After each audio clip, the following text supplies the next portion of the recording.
નમસ્કાર વિદ્યાર્થી મિત્રો, કેમ છો? મજામાં? નાલંદા કેશવ વિદ્યા મંદિર વતી આપ સૌ વિદ્યાર્થી મિત્રોનું હાર્દિક સ્વાગત કરું છું.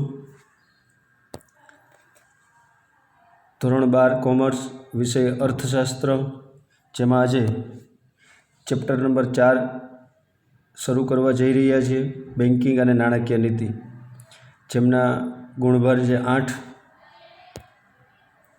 હવે આ ચેપ્ટરમાંથી કયા વિભાગમાં કેટલા પ્રશ્ન પૂછાશે તેની વિગતવાર સમજૂતી મેળવી લેશું. વિભાગ એ એટલે કે વિકલ્પ 1 પૂછાશે અને ગુણ 1. વિભાગ 2 એટલે કે એક વાક્યનો પ્રશ્ન, ટોટલ 2 હશે અને માર્ક પણ તેના 2. વિભાગ સી તેમાંથી પણ એક પ્રશ્ન પૂછાશે અને માર્ક તેના રહેશે 2. વિભાગ ડી 3 માર્કના પ્રશ્નો 1 હશે, અથવા એકમાં એક પ્રશ્ન પણ પૂછાશે, એટલે ટોટલ એના 3 માર્ક, એક પ્રશ્ન પૂછાશે. એટલે આ ચેપ્ટરની અંદરથી 8 માર્કનું પૂછાશે. શરૂઆત કરશું આપણે પ્રથમ પ્રશ્ન, બેંકનો ઉદ્ભવ અને તેમનો અર્થ. 2 અને 3 માર્કની અંદર આઈએમપી પ્રશ્ન રહેશે. શરૂઆતમાં આપણે જોઈ લઈએ કે બેંકનો ઉદ્ભવ. અંગ્રેજીમાં બેંક શબ્દનો અર્થ થાય છે જથ્થો અથવા તો સમૂહ. અંગ્રેજીમાં બેંક શબ્દનો અર્થ શું થાય? જથ્થો અથવા શું કહી શકાય એને? સમૂહ. યાદ રાખજો, અંગ્રેજીમાં બેંક શબ્દને કહેવાય છે, એનો અર્થ થાય જથ્થો અથવા તો સમૂહ. હવે એ જ રીતે સંસ્કૃત ભાષામાં બેંક શબ્દને મળતો શબ્દ છે ભાંડ. સંસ્કૃત ભાષામાં કયો શબ્દ છે? બેંક શબ્દને મળતો શબ્દ ભાંડ, જેનો અર્થ થાય છે પણ જથ્થો. બરાબર, સંસ્કૃત ભાષાનો શબ્દ જે ભાંડ રહ્યો તેનો અર્થ પણ શું થાય છે? જથ્થો. અને આ શબ્દ પરથી ભંડોળ શબ્દ બને છે. કયો શબ્દ બને છે? ભંડોળ શબ્દ બને છે. યાદ રાખજો, આપણે બેંકનો ઉદ્ભવ કરવા જઈ રહ્યા છીએ ત્યારે અંગ્રેજીમાં બેંક શબ્દનો અર્થ થાય છે જથ્થો કે સમૂહ. આગળ જુઓ, હવે આ જ સમૂહ અથવા તો જથ્થાને સંસ્કૃત ભાષામાં મળતો આવતો શબ્દ છે ભાંડ, જેનો અર્થ આપણે શું કરીએ છીએ? જથ્થો.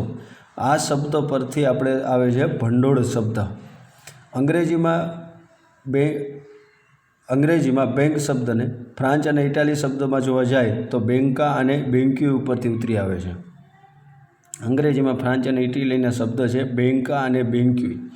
યુરોપમાં પ્રાચીન સમયમાં સરાફો, ઝડતી પાટલી પર નાણાંની લેવડ દેવડ અને જુદા જુદા પ્રદેશોમાં નાણાંની ફેરબદલી થતી હતી. હવે પ્રાચીન સમયની અંદર યુરોપની વાત કરીએ તો એ પાટલી, ઢળતી પાટલીનો ઉપયોગ કરતા નાણાંની લેવડ દેવડ માટે અને જુદા જુદા પ્રદેશમાં નાણાકીય વહીવટ કરવા માટે આ પાટલીનો ઉપયોગ આપણે કરતા શરૂઆતમાં. હવે આ પાટલી નાણાંના જથ્થાની ફેરબદલી થતી, આમ બેંક શબ્દ અંગ્રેજીમાં પરિવર્તન થઈ જાય, એટલે કે ઉપયોગ થવા લાગે છે. આ પાટલી ઉપરથી આપણે પાટલી અંગ્રેજી નામ છે એનું બેન્ચ ઉપરથી આવે છે બેંક. આમ કહી શકાય કે બેંક શબ્દને નાણાં ભંડોળ સાથે સંબંધ છે. બરાબર, અહીંયા આપણે ખાલી માત્ર બેંકનો કોની સાથે સંબંધ છે, બેંક એટલે શું, બેંકનો અર્થ શું થાય, એવી કંઈક નાની કેવી વાત આપણે કરેલી. ઘણા શબ્દો ભેગા મળી અને અંગ્રેજી શબ્દ બેંક બને છે. હવે ખાસ યાદ રાખજો, 1 માર્કનો પ્રશ્ન છે આપણો આ. વિશ્વની સૌપ્રથમ બેંક સ્પેનમાં, કયા દેશમાં? સ્પેનમાં 1401માં સ્થપાઈ અને બેંકનું નામ છે bank of Barcelona. Bank of Barcelona ગણાય છે વિશ્વની પ્રથમ બેંક છે આવડી.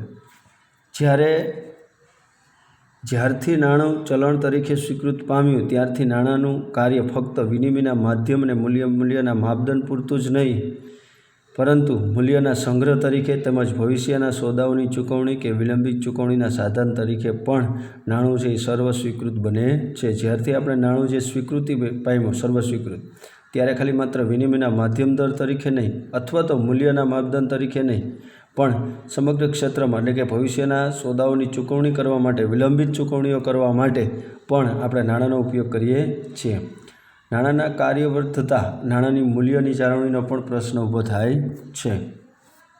ટૂંકમાં નાણાં આધારિત અર્થવ્યવસ્થામાં નાણાંની સાચવણી, તેની હેરફેર અને તેના મૂલ્યની જાળવણી માટે કઈ સંસ્થાની જરૂર પડે, જે સંસ્થા એટલે બેંક દ્વારા કામ પૂરું પાડે છે.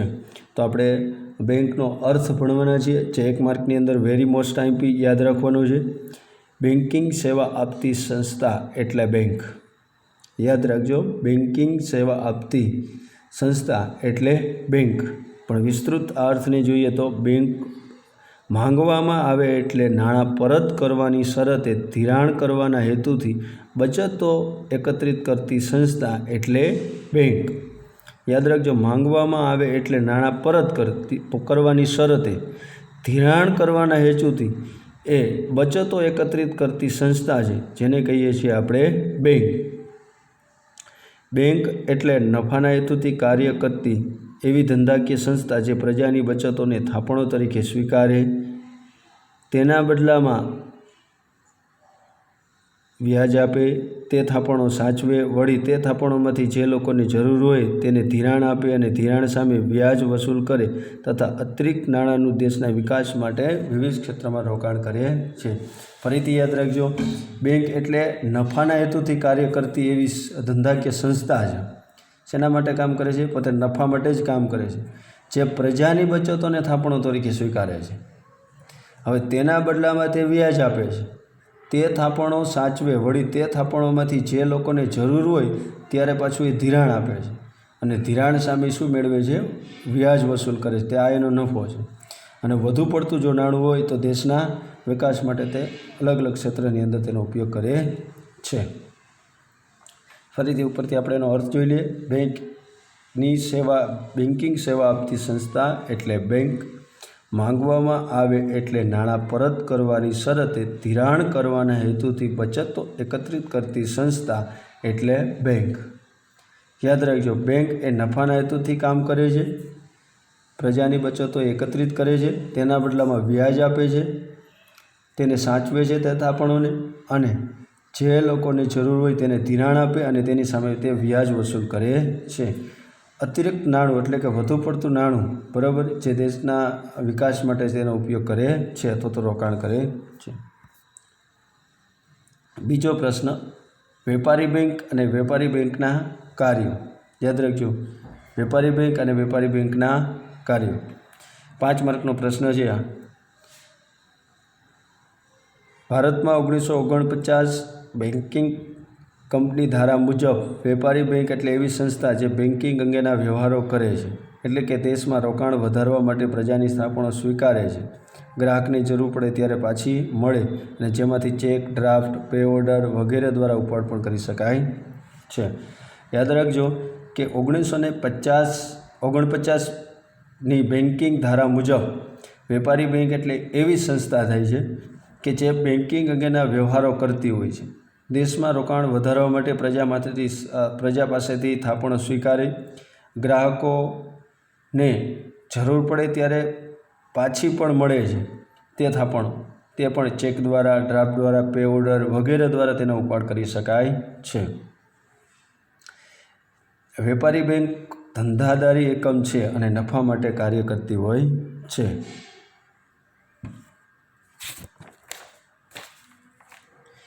એક રીતે પ્રજાના પૈસા અન્ય આર્થિક પ્રવૃત્તિઓમાં વાપરે અને તેથી પ્રજાને તેના બદલામાં તે શું કરે છે?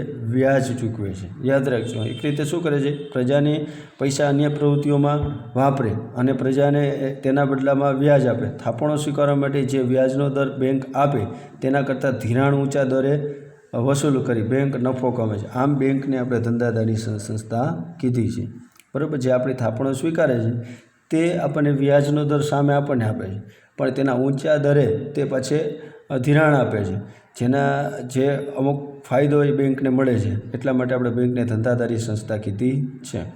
બીજા શબ્દોમાં, બેંકો નાણાંની હેરફેર કરી નફા કમાવા માટે ધંધો કરે, તેથી જ તેમને વેપારી બેંક કહેવામાં આવેલી છે. વેપારી બેંકના કાર્યો. ટોટલ વેપારી બેંકના કાર્યો જે છે એ 5 કાર્યો છે.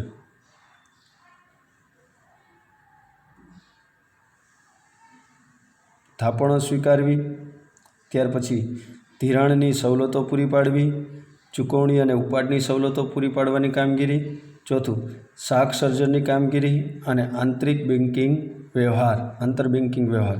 ફરીથી એકવાર જોઈ લઈશું આપણે.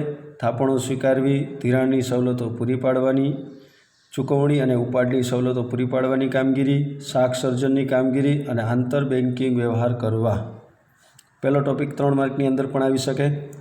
થાપણો સ્વીકારવી. પ્રજા પાસે રહેલી બચતો એ બેંક સ્વીકારે છે, જેને થાપણો સ્વરૂપે સાચવવામાં આવે છે. પ્રજા જે મહેનત કરી અને જે અમુક બચત કરે છે એ બચત બેંક જે થાપણો તરીકે સ્વીકારી લે છે. વળી પ્રજાની બચતો પોતાની પાસે રાખે એટલે તેના વ્યાજ હમે આપશે પ્રજાને.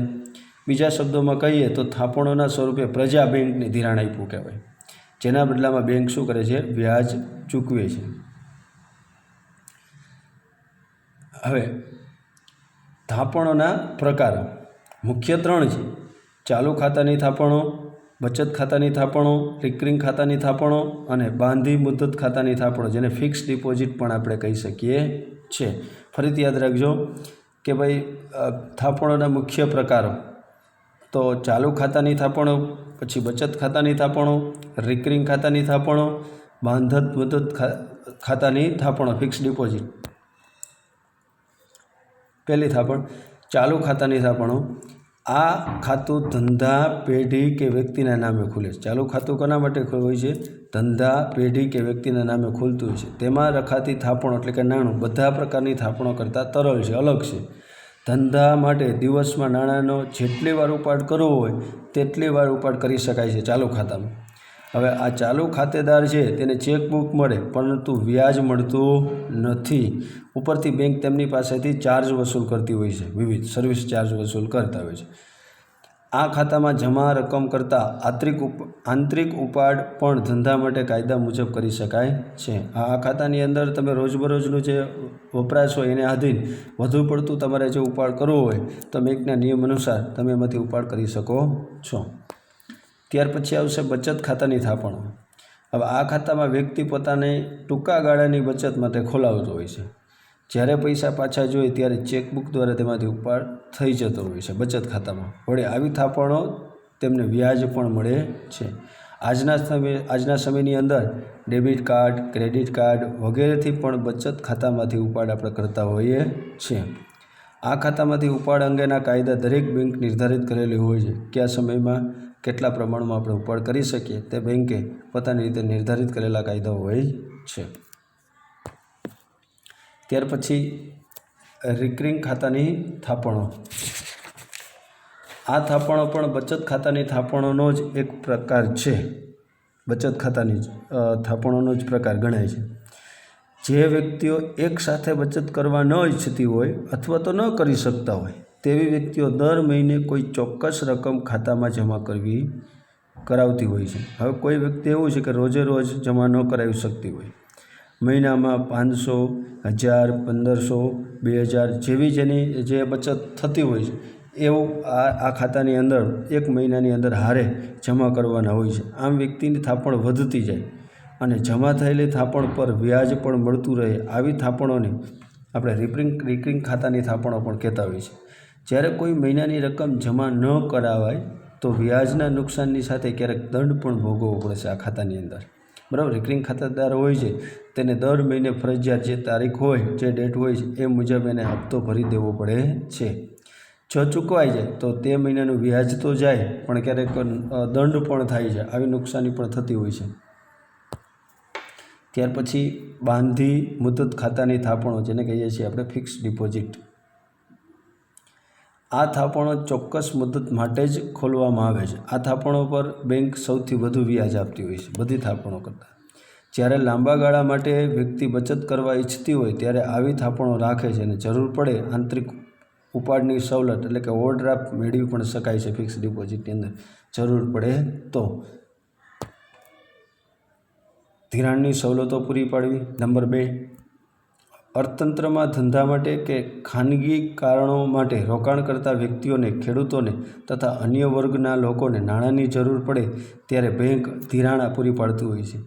બેંક વ્યાજ લઈને વિવિધ પ્રકારનું ધિરાણ પૂરું પાડે. સમયના સંદર્ભમાં ધિરાણ ટૂંકા ગાળાનું, મધ્યમ ગાળાનું અથવા તો લાંબા ગાળાનું હોય છે.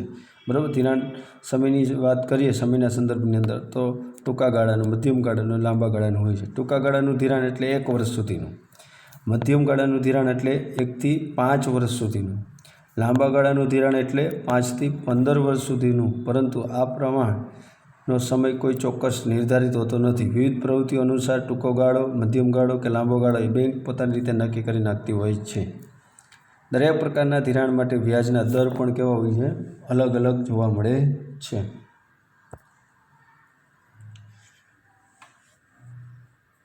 નાણાંની ચૂકવણી અને ઉપરાળની સવલતો પૂરી પાડવાની કામગીરી. મુદ્દા નંબર 3. હવે બેંક ગ્રાહકોને સરળતાથી નાણાંની ચૂકવણી અને ઉપાડની સવલતોની વિવિધ સેવાઓ પૂરી પાડે છે, જેમાં ચેક દ્વારા, પછી ઉપાડ, ડ્રાફ્ટ, ચિઠ્ઠી, pay order, debit card, credit card, ATM, internet banking વગેરે સુવિધાઓનો સમાવેશ થાય છે, જે બેંક ગ્રાહકોને નાણાં પૂરા પાડવાની સેવા આપે છે.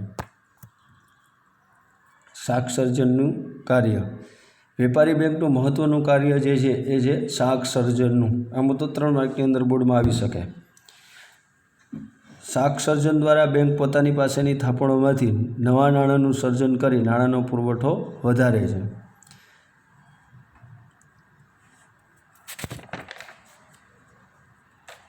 પ્રાથમિક થાપણનો અર્થ. વ્યક્તિઓ, કુટુંબો કે પેઢીઓ દ્વારા બેંકમાં થાપણ રૂપે મુકાયેલા નાણાંને પ્રથમ થાપણ કહે છે, પ્રાથમિક થાપણ કહે છે. પહેલાં પ્રાથમિક થાપણનો અર્થ જોઈ લઈએ કે વ્યક્તિ, કુટુંબ, બેંક, પેઢી દ્વારા બેંકમાં થાપણ રૂપે મુકાયેલા નાણાંને પહેલી આપણે પ્રાથમિક થાપણ કહીશું. હવે યાદ રાખજો, બેંક પોતાની પ્રાથમિક થાપણમાંથી ધિરાણનો ચેક આપે ત્યારે ધિરાણ લેનાર વ્યક્તિ બેંકના ખાતામાં કે અન્ય બેંકના પોતાના ખાતામાં ચેક જમા કરે છે. હવે પ્રાથમિક થાપણમાં જે વ્યક્તિએ નાણાં મૂકેલા છે તેમાંથી અમુક ટકા બેંક જે નિયમ અનુસાર અનામત રાખશે અને તેમાંથી ધિરાણ કરશે. જે તે વ્યક્તિને ધિરાણ જોઈએ છે તે બેંકની અંદર અથવા તો કોઈ બીજી બેંકની અંદર એ નાણાંનો ચેક જે છે એ જમા કરશે. ચેક જમા થતાં તેના ખાતામાં તેટલી રકમની દ્વિતીય થાપણ જમા થશે, એટલે કે બીજી થાપણ જમા થાય. આ થાપણમાંથી ત્રીજી વ્યક્તિને ધિરાણ મળે અને નવી જમા રકમ નોંધાય. આમ એક થાપણમાંથી અનેક થાપણોનું સર્જન થતું હોય છે, એક પછી એક. શાક સર્જનનો આધાર બેંકમાં કેટલા પ્રમાણમાં રોકડ અનામત જાળવી રાખવી તેના ઉપર. શાક સર્જન કોના ઉપર? રોકડ અનામત જાળવવા માટે. જો પ્રાથમિક થાપણ કોઈ 1000 રૂપિયા જમા કર્યા અને રોકડ અનામતનું પ્રમાણ કેટલું રાખ્યું આપણે? 20% રાખ્યું, તો બેંક 1000 ગુણ્યા 1 એટલે કે 20%, એટલે કે 50,000 જેટલા નાણાંનું સર્જન કરી શકે છે. જોઈ લઈએ આપણે કે અર્થાત બેંક 1000ના નાણાંના જથ્થામાંથી 5000ના નાણાંના જથ્થાનો પુરવઠો ઊભો કરશે. એટલે કે 5000 માઇનસ 1000, 1000 એટલે કે આપણી પ્રાથમિક થાપણ હતી તે, એટલે 4000 જેટલા નવા નાણાં ઊભું કરે છે. જમા રકમ કરતાં વધુ ઉપાડ એટલે કે આંતરિક ઉપાડ દ્વારા પણ શાક સર્જન થતું હોય છે. આંતર બેન્કિંગ વ્યવહાર કરવા. મધ્યસ્થ બેંક દ્વારા એક બીજી બેંકને ટૂંકા કે લાંબા ગાળા માટે જે ધિરાણ આપે છે તેને કોલ મની કહેવામાં આવે છે. આ બોર્ડમાં 1 માર્કની અંદર પૂછાઈ ગયેલું છે. કોલ મની કોને કહીએ છીએ? યાદ રાખજો, મધ્યસ્થ બેંક દ્વારા એક બેંક બીજી બેંકને ટૂંકા ગાળા માટેનું ધિરાણ આપે તેને કોલ મની કહેવાય. આવા ધિરાણ પર જે વ્યાજ લેવામાં આવે છે તેને કહેવાય કોલ મની રેટ. યાદ રાખજો ખાસ. 1 માર્કના એક માર્ક માટે આ 2 ટોપિક છે એ ખૂબ જ અગત્યના. હવે આગળના લેક્ચરની અંદર આપણે ભારતીય રિઝર્વ બેંક અને RBIના નાણાકીય જવાબદારીઓ છે અને મધ્યસ્થ બેંક, શિડ્યુલ બેંક, આટલું આપણે ભણશું આગળના લેક્ચરની અંદર. આભાર. જય હિન્દ, જય ભારત, જય શ્રી કૃષ્ણ.